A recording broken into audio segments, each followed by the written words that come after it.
Olá, tudo bem? Você vai assistir agora uma de nossas ministrações. Antes, queria pedir a você, dá um like nesse vídeo, se inscreve no nosso canal, ative as notificações e assim você fica por dentro de tudo que acontece aqui na Sião. Que Jesus te abençoe, bom vídeo para você. Daniel capítulo 2.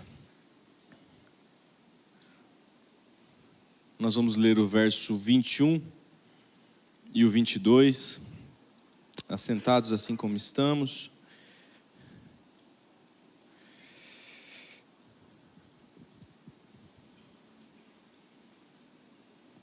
Daniel, capítulo 2, versos 21 e 22, quem achou, diga amém. Quem não achou, diga misericórdia. Ninguém? Amém, vamos ler. Diz assim as Sagradas Escrituras: Ele muda as épocas e as estações, destrona reis e os estabelece, dá sabedoria aos sábios e conhecimento aos que sabem discernir, revela coisas profundas e ocultas, conhece o que jaz nas trevas e a luz habita com ele. Eu queria que nós proclamássemos juntos a primeira frase: Ele muda as épocas e as estações. Pode ser? 1, 2, 3 e... Ele, o Senhor, muda as épocas e as estações. Amém? Patrick já orou. Eu queria observar o texto com você. Em setembro do ano passado, na verdade em abril do ano passado, o pastor Josimar me chamou e falou que gostaria que eu fosse em um evento de líderes de jovens em Portugal, chamado Global Youth Movement. E eu fui muito abençoado nesse evento e queria repartir com você um pouco do que Deus falou comigo naquele tempo. Eu compartilhei com a liderança dos jovens em algum momento, mas não dessa maneira aqui. Eu aproveitei e levei minha esposa também. Falei assim, já que a igreja está me enviando, vou levar a esposa junto, né? A gente fazia 6 anos de casado no dia 22 de setembro, a gente ia estar lá, tinha que fazer 6 anos de casado na Europa, né? Aí levei a esposa, aproveitei que minha irmã mora por lá e fui visitá-la também. E uma das coisas que Deus falou de várias maneiras nesse tempo que eu tive lá é sobre épocas e estações. Sobre esse texto e outros textos da Bíblia que falam sobre as estações que Deus propõe para nós. E nós todos não vivemos e não podemos evitar as estações, certo? As estações, elas se impõem. As estações, tanto as estações do tempo, né? Quem lembra quando começam as estações aqui? 21 de março, 22 de junho, 22 de setembro e 22 de dezembro. Assim, como é que você sabe? Não, é que eu trabalho com sol. Aí a gente fica sabendo dessas coisas. Mas as estações mudam. Nós aqui em Maringá, nós estamos no lugar que passa o Trópico de Capricórnio, né? E o Trópico de Capricórnio marca... Abaixo do Trópico de Capricórnio está aquilo que é subtropical e acima o que é tropical. E entende-se que abaixo do Trópico de Capricórnio as estações estão bem definidas. Se você vai lá no Mato Grosso, onde eu morava, em Lucas do Rio Verde, só tem 2 estações: chuva e sol. Calor quente, calor úmido e calor seco. Era isso, mas aqui para baixo do Trópico de Capricórnio, e quanto mais ao sul você vai, mais distintas são as estações.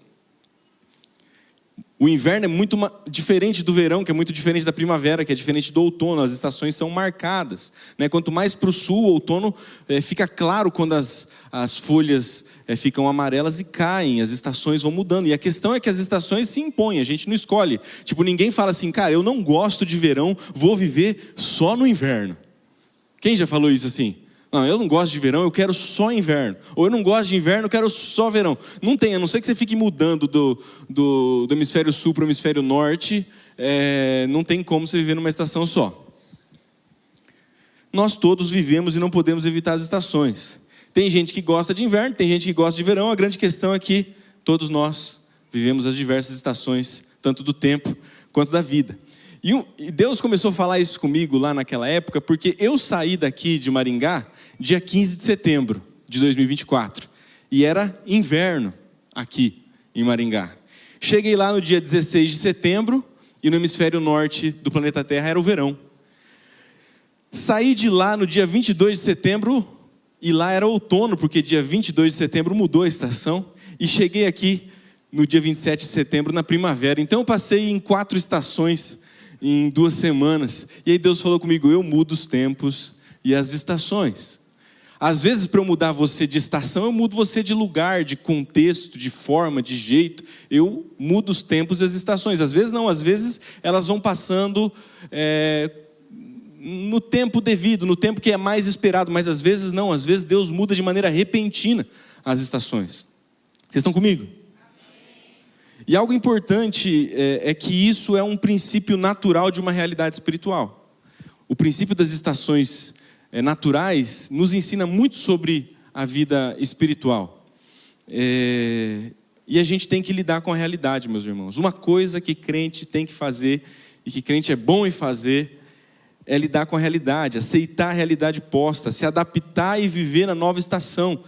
A gente não pode negar a estação que a gente está vivendo, seja lá qual estação você esteja passando na sua vida, a gente não pode negar a estação. A gente pode até não gostar da estação, mas a gente tem que lidar com a estação de maneira corajosa. Os modos de vestir de uma estação para outra mudam, certo? E os modos de agir de uma estação da vida para outra mudam também.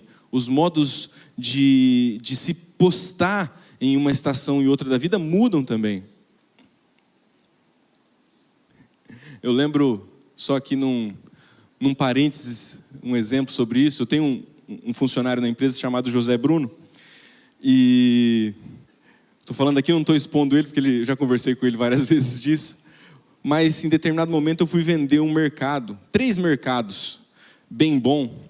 E era um projeto grandíssimo para mim na época. Eram 3 mercados com uma conta de energia muito grande. E aí estava quase fechado, mas eu cheguei lá no segundo sócio, já tinha fechado com o primeiro sócio, fui falar com o segundo sócio, e o José Bruno tinha um cabelão nas costas assim, ele usava um coque, deixava enrolado e caindo assim, e aí eu percebi que aquele outro sócio, que era um senhor de idade, olhou para eu meio novo, e para o José Bruno com um coque, e falou, não vou fechar com esses meninos não.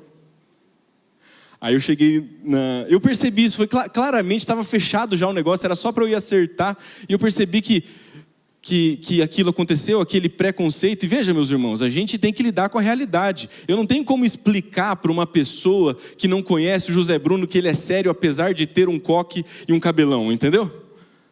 Não tem como a gente explicar, é a realidade, está posta.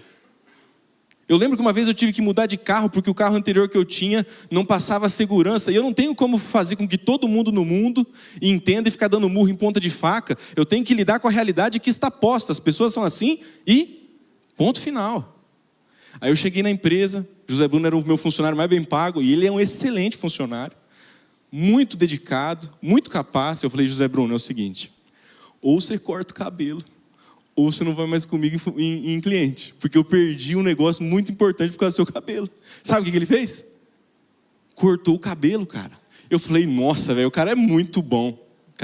O cara falou assim, ó, porque ele viu também, entendeu? Não fui só eu que vi. Gente, eu não estou fazendo juízo de valor se a gente tem que julgar o cabelo do outro ou não, entendeu? Vocês estão comigo? Só estou dizendo que foi isso que aconteceu. E o José Bruno cortou o cabelo, até hoje ele está com o cabelo cortadinho, vai comigo em todos os clientes. Porque ele entendeu a estação. Ó, eu estou numa nova estação, eu estou num novo tempo. Antes eu trabalhava dentro da empresa, e isso não impactava, mas agora eu lido com os clientes, eu preciso mudar a minha estação, eu preciso mudar a forma que eu lido com o tempo. Gente que é sábia, não evita a realidade, se adapta. Essas pessoas não dizem, eu gostaria que fosse assim. Gostaria que fosse assim. Não, é do jeito que é.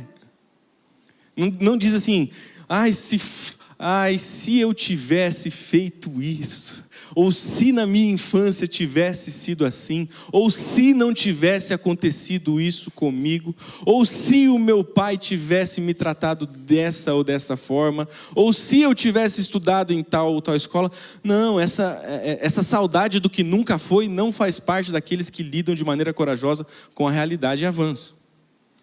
E tem os outros que são os saudosistas, né? Tem o melancólico, que tem saudade do que nunca foi, e o saudosista, que tem saudade do que já foi, né? Ou naquela época que o Brasil era governado por...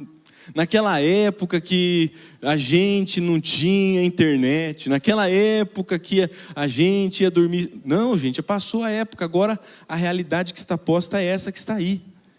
E a gente precisa lidar com a realidade. Diga comigo, realidade.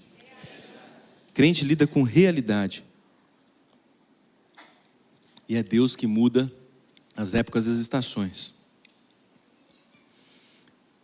E esse é a segunda observação ainda nessa introdução. Você percebeu que, além de estações, tem a palavra Deus? É Deus que muda as estações. Seja lá o que for, meu irmão, Deus está no controle desse mundo de maneira macro e da sua vida de maneira micro. Deus está no controle, seja lá do que for, Deus é soberano. Ele muda as épocas e as estações. E a gente tem que saber que, embora nós não consigamos entender pelos nossos olhos naturais, pelos nossos olhos da fé, nós sabemos que Ele é bom e que tudo que Ele faz está permeado de suas doces misericórdias. De fato, nós não nos atentamos naquilo que vemos, mas naquilo que não vemos, porque aquilo que vemos é passageiro e aquilo que não vemos é eterno. Deus não reage, Deus propõe a pauta, Deus é propositivo, Deus está vendo você pessoalmente, está vendo o cenário globalmente, Deus está no controle, e como nós cantamos aqui, Ele virá. Soberano em poder, Ele virá, e o governo está nele, vejam, Ele traz consigo. Nós vivemos à luz da certeza de que Ele está vindo. A nossa vida faz sentido, os nossos sacrifícios fazem sentido, as nossas dores vividas de maneira nobre e lutada fazem sentido, no contexto de que nós sabemos que Cristo vem. Cristo vem e a recompensa está com Ele, e a recompensa é Ele.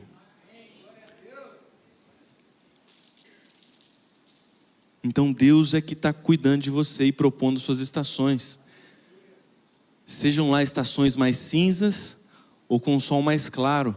Deixa eu dizer um negócio para você. Por trás das nuvens fechadas que Deus propõe para você, Ele tem um sorriso acima das nuvens. Ele tem. Amém? Eu não sei o que você está passando, mas Deus o sabe. E novas estações nos desafiam a viver de uma nova forma, certo? E até de uma nova forma física. Esses dias dois amigos meus me convidaram para uma cilada. Henrique Francisley, irmão de igreja, gente. Estou indo no CrossFit. E as estações propõem novas formas. E eu descobri que eu estava fora de forma. Rapaz, eu passei o fim de semana inteiro dolorido, falando para minha esposa... Aí eu falei, nossa, eu não devia estar na estação. A gente saiu de lá, começou a falar assim, quanto que está a sua hemoglobina glicada? Aí eu falei, a minha está 5,9, e a sua? 6,1. Aí um virou e falou assim, cara, não era a estação da gente estar falando esse tipo de coisa, né? Estamos fora da forma da estação devida. Isso era um papo para... doença crônica é papo para quando a gente envelhece. É isso, é natural do envelhecimento, não dos 33 anos que eu estou. Então, irmão, talvez você está fora de forma. E se para viver a estação que você está vivendo, você precisa de uma nova forma. Amém? Uai. Às vezes você já é adulto e está querendo viver da forma da estação de quando você era menino. A palavra de Deus diz que quando eu era menino, pensava como menino, falava como menino, agia como menino. Mas quando vira ser homem, eu deixei para trás a forma de menino. Às vezes sua empresa cresceu e os desafios cresceram, e você não pode mais executar tudo. Você tem que lidar com aquilo de outra forma. É uma nova estação na sua empresa. Às vezes você mudou de cargo, e aí você está querendo ser aquele cargo que você era, e você tem que mudar de forma. Às vezes o seu casamento mudou de estação, vocês já não são mais aqueles 2 pombinhos de quando vocês casaram, e você precisa mudar de forma. Rapaz, quer ver coisa que muda forma? É filho, muda tudo. Muda a forma de lidar com a vida. Ah, mas quando eu não tinha filho, agora tem filho. E é isso. Então esse é o primeiro ponto. Novas estações têm novas formas. A palavra de Deus em Filipenses diz o seguinte: de sorte que haja em vocês o mesmo sentimento que houve também em Cristo, que sendo em forma de Deus, não teve por usurpação ser igual a Deus, mas esvaziou-se a si mesmo, tomando a forma de servo, fazendo-se semelhante aos homens, e achado na forma de homem, humilhou-se a si mesmo, sendo obediente até a morte, e morte de cruz, que a gente chama de cruciforme. Que o evangelho é cruciforme, porque ele toma a forma da cruz. Veja, era o mesmo Deus. Aqui está a doutrina da Trindade, uma única substância em 3 subsistências, uma única, qual que é o texto mesmo? Essência e 3 formas. E os judeus não receberam Jesus porque ele não veio da forma que os judeus queriam que Jesus viesse. Os judeus esperavam um rei poderoso, com sua espada desembainhada para libertá-los dos romanos e estabelecer o reino judaico que seria para sempre fisicamente naquele momento. Mas naquele momento Jesus veio na forma de servo, do servo sofredor de Isaías. Meus irmãos, nós podemos perder a oportunidade de reconhecer o que Deus quer fazer porque nos recusamos a reconhecer a forma que Deus quer fazer. Amém? Está comigo? Às vezes Deus quer fazer uma coisa, mas a gente quer que Deus faça de determinada forma. E Ele quer fazer de outra forma. E aí nós perdemos aquilo que Deus quer fazer na nossa vida, como os judeus perderam a revelação do Cristo Salvador, porque eles esperavam Cristo de uma determinada forma. E novas estações requerem uma nova forma. Nós resistimos à forma e perdemos a essência. Os judeus não reconheceram. E reconhecer é o seguinte: reconhecer implica em um conhecimento prévio, certo? Você não passa por alguém na rua que você nunca conheceu e o cara diz assim: cara, não te reconheci. Não, eu nem te reconheci, nem te conhecia, nunca te vi, na verdade. Reconhecer pressupõe que você conhecia a pessoa antes, mas ela fez um topete novo, ela pintou o cabelo, ela emagreceu e engordou, ela está um pouco diferente, ela estava vestida diferente, ela está maior, ou você conheceu ela quando era jovem, agora está mais velha, e aí você conhecia a essência da pessoa, mas não reconheceu porque ela estava em uma nova forma. E tem um exemplo disso na Bíblia muito fascinante, que é o exemplo do caminho de Emaús, certo? Eles estavam no caminho de Emaús, e a Bíblia diz que eles não o reconheceram, porque Jesus estava agora na forma ressurreto. Ele tinha semelhanças, mas tinha diferenças.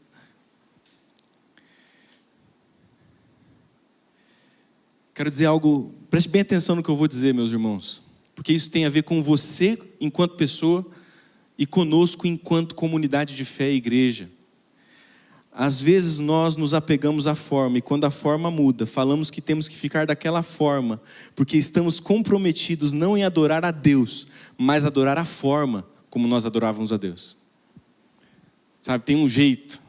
A gente acha que tem que ser nessa liturgia, tem que ser desse jeito, tem que ser, as orações acontecem dessa forma. Se não for dessa forma, não é oração do jeito que eu gosto. Se não for dessa forma, o louvor. Se não tem o hino que a gente tocava lá naquela época, se tem bateria, não é a mesma forma. E, entendeu? A gente vai se apegando às formas e vai perdendo a essência. E a gente tem que pedir discernimento a Deus para reconhecer a essência, porque a Bíblia diz que Deus tem uma sabedoria multiforme. E se é multiforme, eu sei que estou falando a palavra forma, muitas vezes vocês estão enjoando a palavra forma, mas repete que grava. Mas se a sabedoria de Deus é multiforme, significa que ela tem muitas formas. Mas às vezes a gente insiste e fala assim, não, tem que ser dessa forma. tem que ser desse jeito, tem que ser do meu jeito, tem que ser do jeito que eu me sinto confortável, tem que ser desse jeito. E às vezes, meus irmãos, agora como Sião, talvez Deus vai trazer um novo tempo sobre Sião. Deus abençoe, que Deus traga um novo tempo sobre Sião. Nosso pastor está de férias, e quanto sabe que quando ele está de férias, ele está estudando, pensando e repensando a igreja, e ele vem com um monte de ideia. Às vezes o pastor vai dar um turnaround aqui, vai propor novas formas, e a gente tem que ver que o anjo dessa igreja está direcionando a gente para algum lugar, e que a gente precisa abrir mão das formas antigas para o novo de Deus chegar. Porque Deus propõe novas estações com novas formas de lidar com aquela estação. E talvez enquanto igreja, para que nós cresçamos, que essa igreja se expanda, que esses locais sejam impactados, que os jovens cheguem, que as pessoas diferentes cheguem, nós precisamos aprender a abrir mão das formas antigas e reconhecer a essência. Porque se tem essência, se tem em Deus, tanto faz qual é a forma. Tanto faz. O discernimento vem não para reconhecer a forma. As formas são diversas, são multiformes. A grande questão é a essência de Deus naquele negócio. Se Deus está no negócio. Se Deus está naquela... Isso aí que você pensou.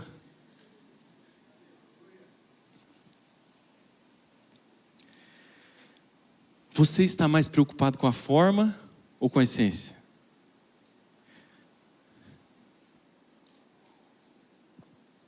Acho que eu tenho tempo. Você lembra do cara no poço de... Não é no poço. Aquela pessoa que estava 38 anos esperando ser curada no tanque de Betesda. Jesus falou assim: você quer ser curado? O que ele respondeu? Não, ele falou assim, não tem ninguém... Jesus não perguntou nada, ele só perguntou: você quer ser curado? Sim ou não? Essa é a resposta. É ou não é? A título de que Jesus, que sabe todas as coisas, chega para um cara que está 38 anos do lado de um lugar que propõe cura se você entra lá dentro, chega e pergunta para o cara se você quer ser curado. Jesus estava zombando do cara? Não. A obviedade da resposta revela que talvez a pergunta não seja tão óbvia assim. Talvez de fato aquele cara não queria ser curado, e ele estava usando aquilo lá como ganho secundário. Você está lá naquela função, você já vai 38 anos, você é o cara mais conhecido do tanque de Betesda, todo mundo te conhece lá. Você pode pedir ajuda o tempo todo, porque você está daquela forma. Aí Jesus chega: você quer ser curado? E o cara fala assim: o quê? Não tem ninguém que me coloque no tanque. Que é a resposta de um vitimista. Só tem essa forma de ser curado, Jesus, é colocar naquele tanque. Jesus falou assim, não perguntou da forma para o cara, ele só perguntou se ele queria ser curado. Aí depois ele responde assim: e quando eu tento entrar, alguém entra antes de mim. Jesus não perguntou isso para ele. Jesus perguntou: você quer ser curado? Porque às vezes quando a gente... qual que é a palavra? Quando a gente idealiza uma solução, demonstra o fato de que a gente não quer solucionar, porque a gente só quer a solução se for daquela forma. Eu só quero se for desse jeito. Aí Deus está querendo fazer de outro jeito. E aí você fala assim: não, desse jeito eu não quero, Deus. Eu quero da minha forma. Quem está entendendo aqui? Quem está aberto para as novas formas de Deus? A segunda coisa que uma nova estação traz é a necessidade de preparação. Estando cientes de que a gente precisa estar aberto para as novas formas, para absorver a essência que Deus quer propor, a gente tem que se preparar para uma nova estação. Quando Deus falou com Josué e Moisés tinha recém-morrido, falou assim: Josué, meu servo Moisés é morto. Passou essa estação, Josué. A realidade está posta. O grande líder é tipo assim: você ia entrar para substituir o Messi na final da Copa do Mundo entre Argentina e França, estando empatado. Entendeu? É mais que isso. Moisés era o cara. Moisés falava direto com Deus. Aí Moisés morre, estava todo mundo de luto, e Josué era o próximo. Como você acha que seria substituir Moisés? E Deus falou para Moisés, para Josué: Josué, meu servo Moisés é morto. Esquece, agora eu sou com você. A nova forma é você, Josué. Então preparem-se, diz o texto, para que vocês tomem essa terra que eu vou dar a vocês. Então, novas estações requerem preparação. A gente precisa se preparar para as novas estações da vida. Sejam novas estações financeiras, sejam novas estações relacionais, sejam novas estações espirituais, sejam novas estações comunitárias, sejam novas estações no trabalho. Sejam lá quais sejam as novas estações.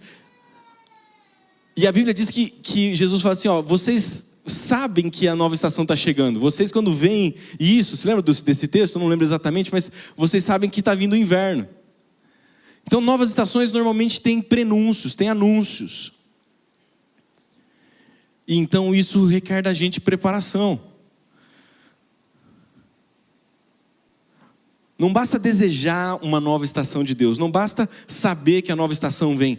É preciso se preparar para a nova estação. Nós precisamos nos preparar para aquilo que desejamos e planejamos.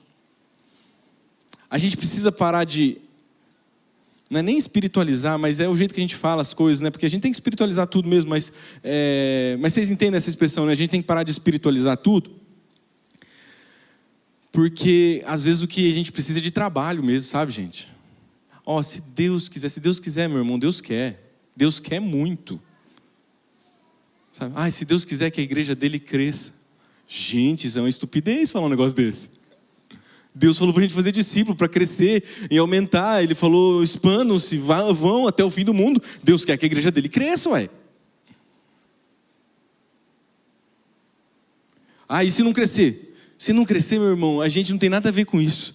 Quer dizer, a gente tem tudo a ver. Mas se não crescer, mesmo a gente tendo trabalhado, a gente não pode falar assim, não vou trabalhar porque eu acho que Deus quer que a igreja não cresça. Isso é que não faz sentido, entendeu?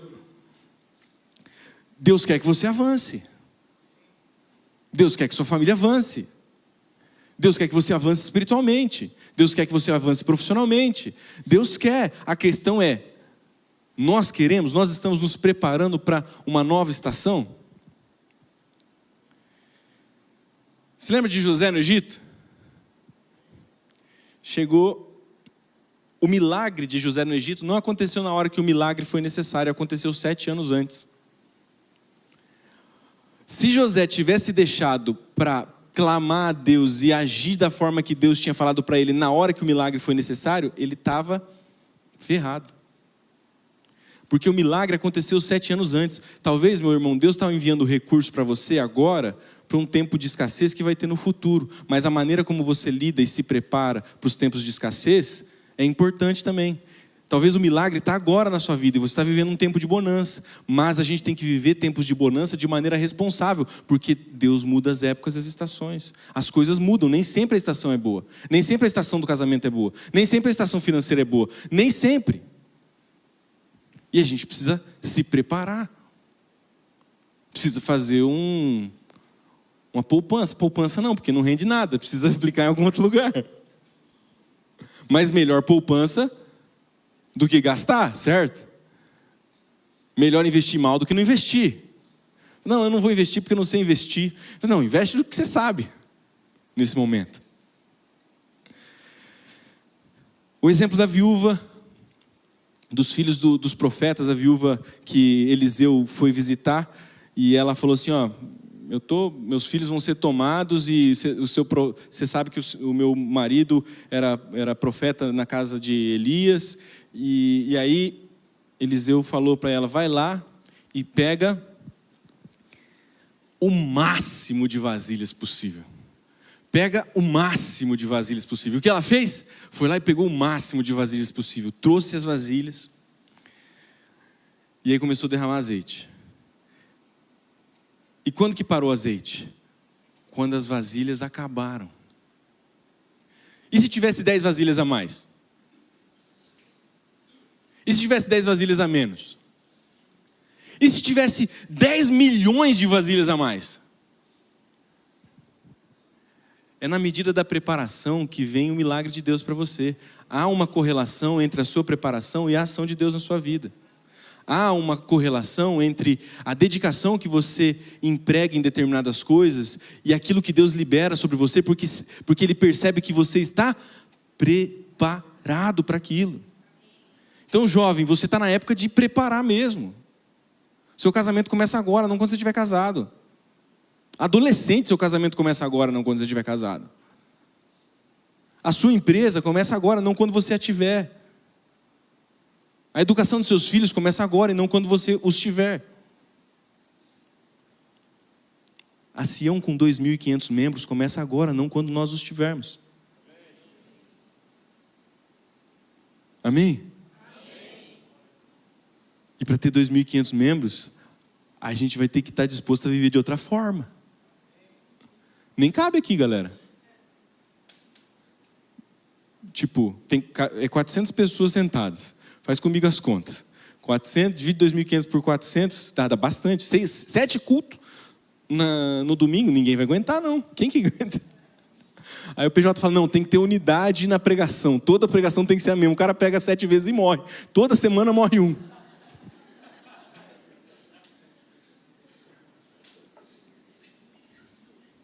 Alguma coisa a gente vai ter que fazer, comprar um outro lugar, amém?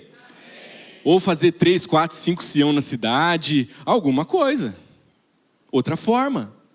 Não, mas eu gosto muito daqui, Murilo, olha só, é bonito, carpete azul, telão, talvez se a gente for para outra, não tem esse negócio todo, tem até os armadilhas de grave para o som é bom aqui, JBL, pá, não, mas a gente tem que estar disposto a viver de nova forma, para a nova estação que Deus propõe para a gente. Tem que estar disposto até a ouvir outros pastores. Porque, rapaz, é difícil achar pastor que nem o pastor Josimar. Se a gente abrir umas outras Sião aí na cidade, vai ter uns pastores começando. Ô, meu irmão jovem, que Deus te levante para ser pastor, viu? Tá faltando pastor no mundo. Ninguém mais quer ser pastor, quer ser empresário de igreja. Pastor mesmo que atende, gabinete e tal, não tem mais. Tá raro. Tá em extinção. Mas aqui nessa casa tem pastor. Que o nosso pastor é uma benção. Estou falando que está gravado, ele vai ouvir depois, vai ficar feliz. Estou brincando, estou falando que é verdade. Só para descontrair. Você lembra das flechadas do rei Jeoás, quando ele foi visitar Eliseu? Ele deu 3 flechadas no chão, e Eliseu falou assim, você tinha que ter dado 6 flechadas. E isso ia preparar você para uma vitória intensa. A gente tem que viver de maneira intensa. A gente tem que se preparar de maneira intensa. E sabe, gente, esse negócio do José, esse negócio da viúva, esse negócio do Jeoás, mostra para a gente que, como o nosso pastor tem dito aqui, Deus não é cartesiano. Cartesiano é o seguinte, o pastor Josimar falava isso, eu não entendi, aí eu fui pesquisar. Cartesiano é o seguinte, 4 é sempre menor que 5. Sabe, e longe e perto é sempre proporcional. Você fala assim, não, isso é longe, isso é perto. Mas com Deus, os conceitos de pequeno e grande, perto e longe, o fácil e difícil, não variam de acordo com a nossa prancheta cartesiana, variam de acordo com a nossa fé, que não é cartesiana.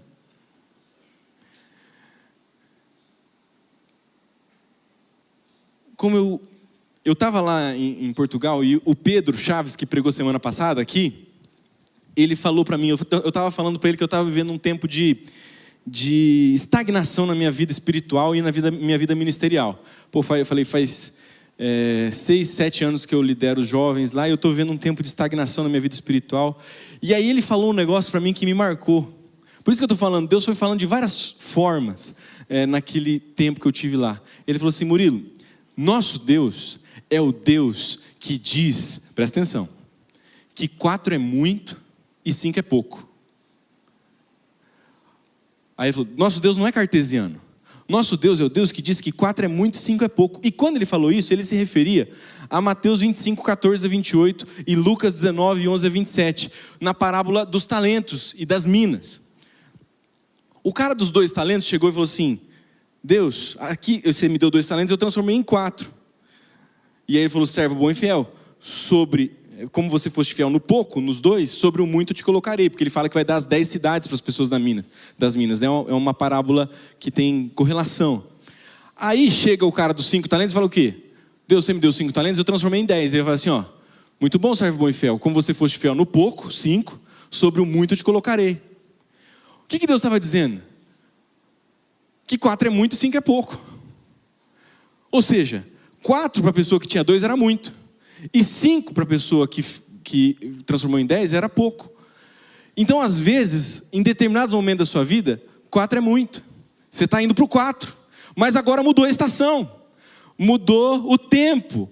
Mudou tudo. E agora você tem que redimensionar. Diga comigo, redimensionar. Você precisa redimensionar a sua fé.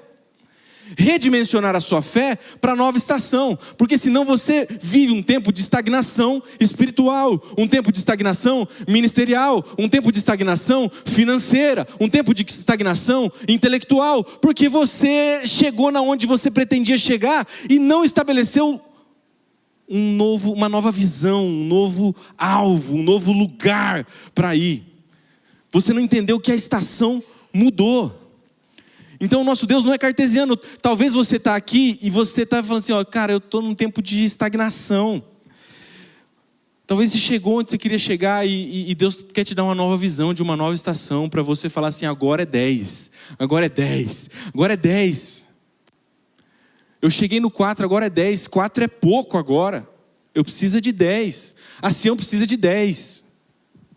Amém?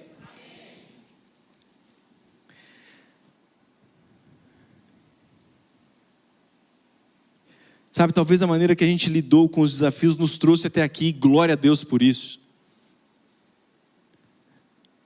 Mas agora é um momento de novos desafios que exigem nova fé e uma fé redimensionada para o novo tempo, para a nova estação que Deus está propondo para a gente.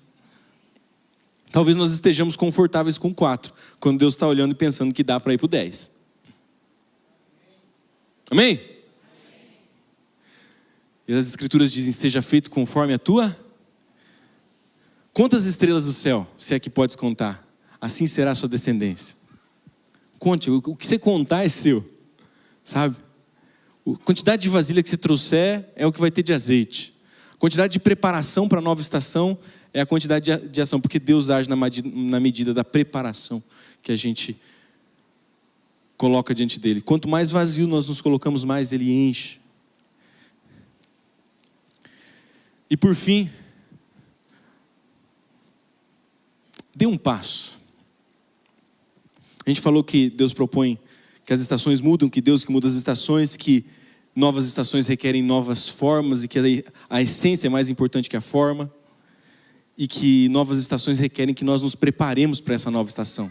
Seja lá, eu estou reiterando e sendo redundante aqui para a gente gravar, seja lá qual for a estação, meus irmãos, que você está indo, você precisa se preparar. Mas a questão é, tudo começa com um passo. É clichê, mas é verdade. Uma caminhada de 1 quilômetro ou de 42 quilômetros começa com um passo. A gente precisa dar um passo. Quando Moisés estava diante do Mar Vermelho, ele fez um negócio que a gente é orientado a fazer, certo? Orar. Estava o Mar Vermelho, pelo que diz o pessoal da geografia bíblica, diz que havia uma cadeia de montanhas de ambos os lados. Claro que não era um desfiladeiro, mas eles não tinham um espaço livre muito para cá e muito para cá, era uma cadeia de montanhas para lá e para cá. Atrás estavam os egípcios, à frente estava o Mar Morto. E Deus tinha mandado eles para o Mar Morto e a terra prometida era do outro lado do Mar Morto. E aí Moisés, vendo aquela situação, Mar Morto na frente, cordilheiras dos lados, exército atrás, ele fala, vou orar a Deus, né? E Deus fala o que para ele quando ele vai orar? Por que você está clamando a mim? Diga ao povo que marche. Já falei para vocês o que vocês têm que fazer. Deus, mais um mar. Falei, para onde que eu mandei vocês ir? Para a terra prometida. Onde que é a terra prometida? Do outro lado do mar. Então, mas Deus e o mar? Vou repetir de novo, Moisés. Para onde eu mandei vocês ir? Para a terra prometida. Onde é a terra prometida? Do outro lado do mar.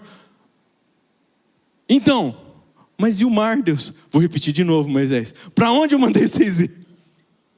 Para a terra prometida. E onde é a terra prometida? Do outro lado do mar. Então diga ao povo que marche. Não é para vir ficar orando, não. Não é hora de orar, não. Gente, tem hora que é hora de orar, mas tem hora que não é hora de orar, não. Tem hora que é hora de acordar cedo e trabalhar. Tem hora que é hora de mandar mensagem para o pessoal da célula. Tem hora que é hora de mandar mensagem para cliente. Tem hora que é hora de arregaçar as mangas e fazer. Tem hora que não é hora de orar. que Deus não gosta que ora, tem hora. Você acredita nisso? Agora também, vocês entenderam, né? O pessoal foi ficando tenso aqui. O Murilo está ensinando que não é para orar. Não, não é isso que eu estou ensinando. Mas Deus falou, por que você está clamando? Não é para clamar agora, é para marchar agora. Tudo tem seu devido tempo. Há tempo para todas as coisas debaixo do sol. Sabe?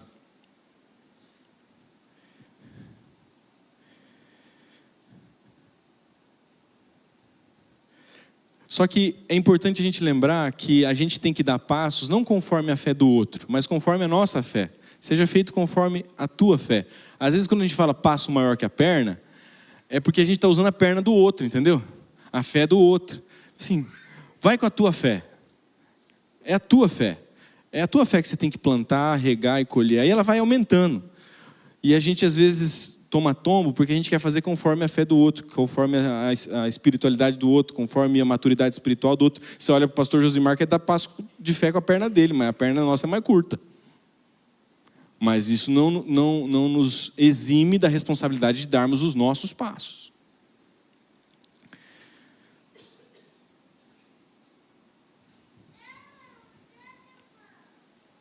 Queria que você ficasse de pé. Chamasse a banda aí para vir aí.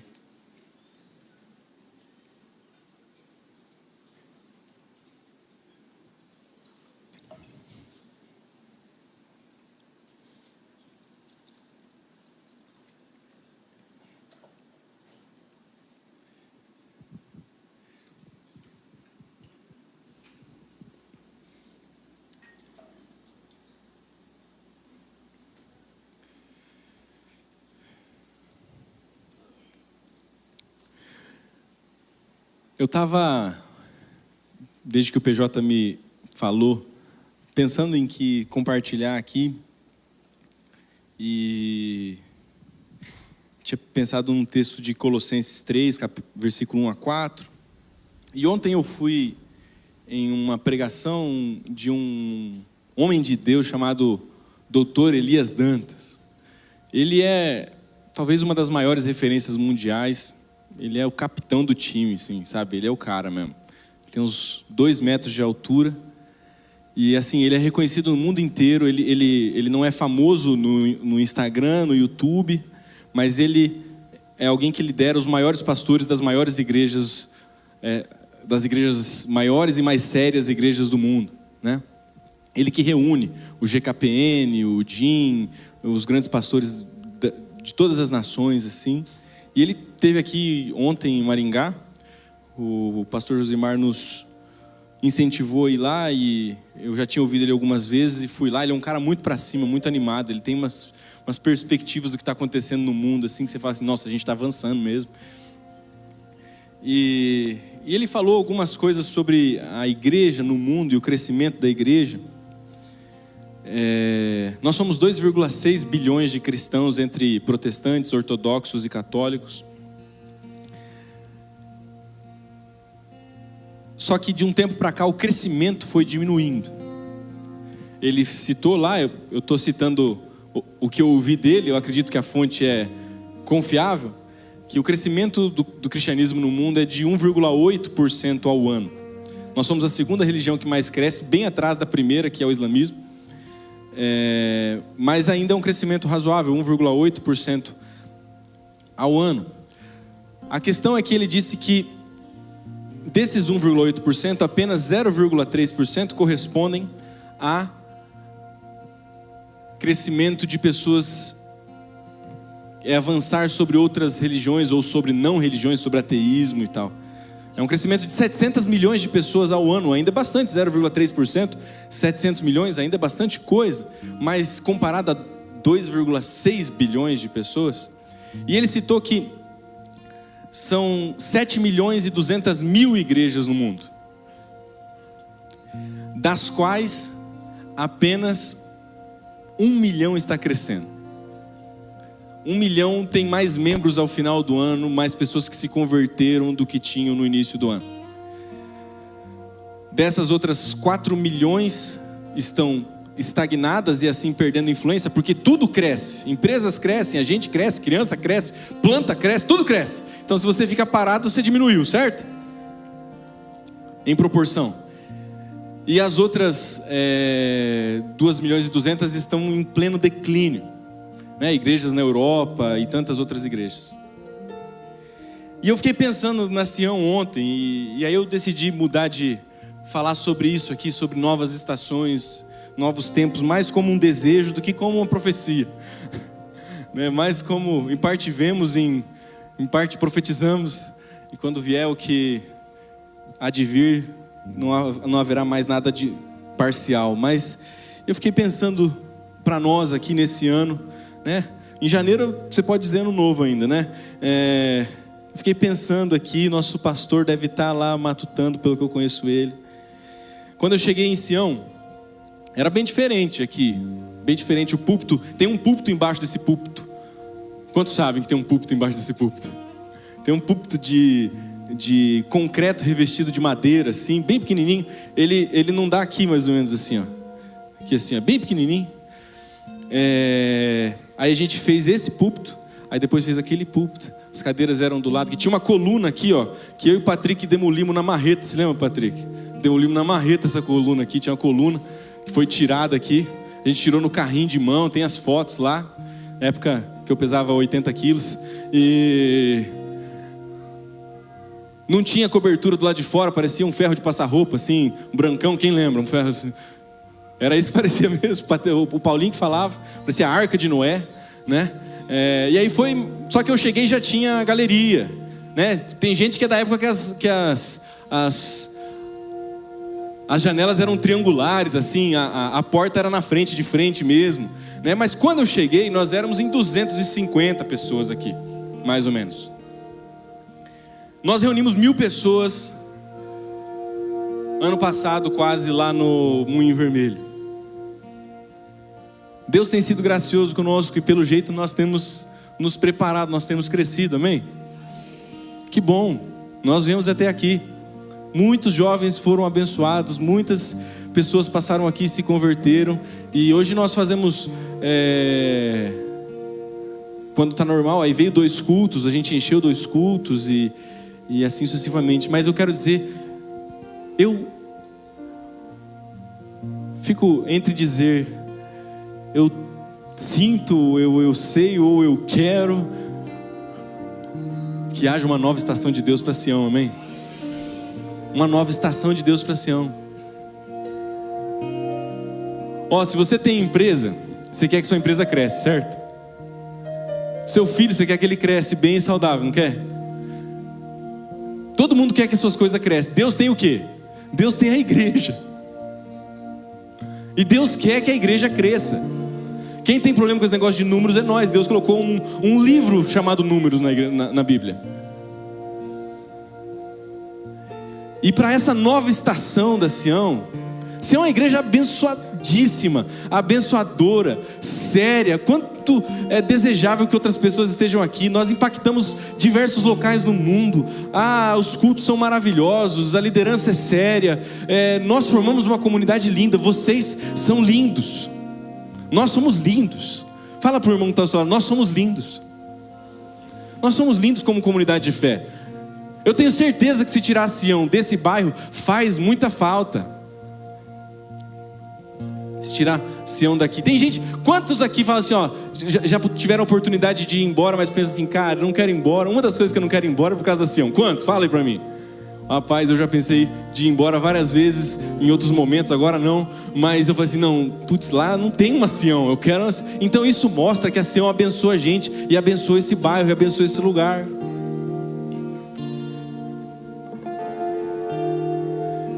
Eu quero dizer para você que eu acho que é uma estação de crescimento, sabe? Acho que a gente tem que viver uma estação de crescimento. Mas e o mar? Não cabe, Murilo, deixa o mar com Deus. Vamos deixar o mar com Deus, amém? Uma estação de crescimento. Não, mas igreja grande dá muito trabalho, tem uma bênção de ser pequeno irmão, joga essa voz do Satanás fora. Isso é voz de Satanás. A igreja crescia em Atos, 5.000, 3.000, e Deus ia adicionando cada vez os que iam sendo salvos. É isso que acontecia com a igreja. Deixa eu dizer, é isso que Deus quer que aconteça com você, com a sua empresa, porque Deus quer que a igreja cresça não só em número, mas em qualidade, em relevância na sociedade, que sua empresa seja abençoadora, que os locais onde você trabalha sejam abençoados, que o que você faz abençoe essa cidade, que as repartições públicas onde você trabalha sejam alteradas pela sua presença fiel lá. E que a gente cresça em número, que a gente não caiba nesse lugar e que a gente tenha um problema sério para resolver. Porque sério, falar a verdade, você comprar um terreno de 9 milhões ou de 200 milhões, para Deus é a mesma coisa. Comprar um terreno que nem a gente comprou aqui de 300 mil e comprar um terreno de 10 milhões é a mesma coisa para Deus. Depende da quantidade de botija vazia que a gente traz, depende a preparação que a gente tem, depende o quanto de fé seja feito conforme a nossa.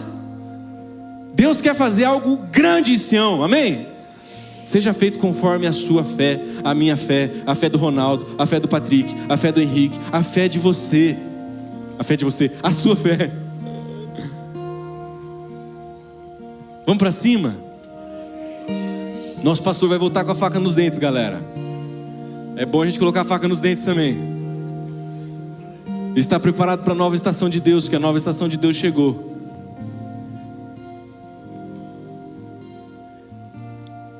Separei um texto para ler aqui com você. Diz assim, João 4, a partir do verso 35.